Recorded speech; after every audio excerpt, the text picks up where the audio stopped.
CAA-ക്കെതിരായിട്ട് 2019 എടുത്തത് 835 കേസാണ്.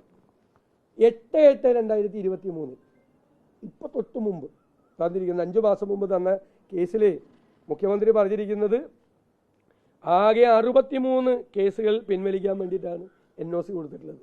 മൊത്തത്തിലുള്ളത് 835 കേസുണ്ട്. അത് AP അനിൽകുമാറിന് കൊടുത്ത മറുപടിയാണ് നിയമസഭയിൽ. 573 കേസുകളിൽ ചാർജ് ഷീറ്റ് സമർപ്പിച്ചിട്ടുണ്ടെന്ന് PTA റഹീമിന് തന്നെ മറുപടി കൊടുത്തിരിക്കുകയാണ്. ഇടതുപക്ഷ അംഗത്തിന് തന്നെ 573 കേസുകളിൽ ചാർജ് ഷീറ്റ്.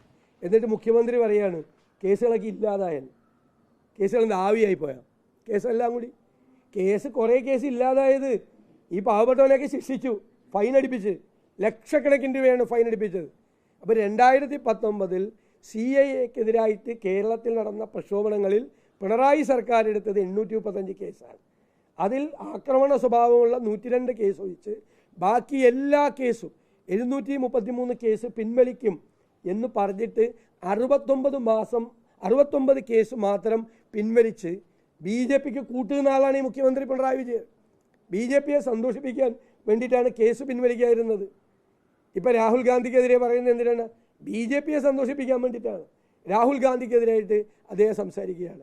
KC വേണുഗോപാലിനെതിരായിട്ട് സംസാരിക്കുക. KC വേണുഗോപാൽ ആലപ്പുഴയിൽ മത്സരിക്കുന്നതിനെതിരെ സംസാരിക്കുക. കാരണം കഴിഞ്ഞ പ്രാവശ്യം ആകെ ഒരു സീറ്റാണ് കിട്ടിയത്, ആലപ്പുഴ CPM-ന് കിട്ടിയത്. ആ സീറ്റ് കൂടി ഉറപ്പായി പോകുമെന്നും അത് KC വേണുഗോപാൽ വലിയ ഭൂരിപക്ഷത്തിൽ വിജയിക്കും എന്നും മനസ്സിലായതിനെ തുടർന്നാണ് KC വേണുഗോപാലിനെതിരായിട്ടുള്ള വിമർശനം. ഞങ്ങളുടെ പാർട്ടിയിൽ സ്ഥാനാർത്ഥികൾ ആരൊക്കെ മത്സരിക്കണമെന്ന് ഞങ്ങളല്ല തീരുമാനിക്കുന്നത്, AKG സെൻറ്ററിലാണ് തീരുമാനിക്കുന്നത്. ഞങ്ങളുടെ പാർട്ടിയല്ലേ ഞങ്ങളുടെ സ്ഥാനാർത്ഥികളെ തീരുമാനിക്കുന്നത്. നിങ്ങളുടെ സ്ഥാനാർത്ഥിയെ തീരുമാനിക്കാൻ ഞങ്ങൾ വന്നില്ലല്ലോ അങ്ങോട്ട്. അപ്പോൾ ഒന്നും പറയാനില്ല ഇവിടെ. ഒരു ചോദ്യത്തിനും മുഖ്യമന്ത്രി, നാടിനെ ബാധിക്കുന്ന ഒരു ചോദ്യത്തിനും മറുപടി പറയില്ല. SFI-ക്കാർ കാണിക്കുന്ന ഈ തോന്നിവാസത്തിന് മുഖ്യമന്ത്രിക്ക് എന്തു പറയാനുണ്ട്? സിദ്ധാർത്ഥൻ്റെ മരണത്തിൽ പൂർണ്ണമായ മൗനമായിരുന്നു. മിണ്ടിയിട്ടില്ല മുഖ്യമന്ത്രി, വാ തുറന്നിട്ടില്ല. എത്രയോ ദിവസം കേരളം മുഴുവൻ തേങ്ങുമ്പോൾ ആഭ്യന്തര വകുപ്പിൻ്റെ ചുമതല കൂടിയുള്ള ഈ CPM നേതാവ് കൂടിയായ മുഖ്യമന്ത്രിക്ക് മിണ്ടാനൊന്നും ഉണ്ടായില്ലല്ലോ. ഇപ്പം കാണിച്ച തോന്നിവാസം കണ്ടില്ലേ? കേരള സർവകലാശാല കലോത്സവത്തിൽ 51 വയസ്സുകാരനെ മുറിയിൽ കൊണ്ടുപോയിട്ട് ക്രൂരമായി മർദ്ദിച്ച് അയാൾ ആത്മഹത്യ ചെയ്ത സംഭവം. ആരാണ് ഇവരെ അയച്ചുവിട്ടിരിക്കുന്നത്? എന്ത് അക്രമവും കാണിക്കാൻ കേരളത്തിൽ ക്രിമിനൽ സംഘങ്ങളെ അയച്ചുവിട്ടിട്ട് അവർക്ക് തണലൊരുക്കി കൊടുക്കുന്ന ആളാണ് മുഖ്യമന്ത്രി. 7 മാസമായി സാമൂഹ്യ സുരക്ഷാ പെൻഷൻ കിട്ടിയിട്ട് മിണ്ടാനില്ല. മരുന്നില്ല സർക്കാർ ആശുപത്രികളിൽ. മാവേലി സ്റ്റോറിൽ സബ്സിഡൈസ്ഡ് ആയിട്ടുള്ള സാധനങ്ങളില്ല. ഒരു സാധനമില്ല കേരളത്തിൽ. 1 രൂപ പേയ്മെൻറ്റ് നടക്കുന്നില്ല. കാരുണ്യ ചികിത്സാ സഹായം കിട്ടുന്നില്ല ആശുപത്രികൾ.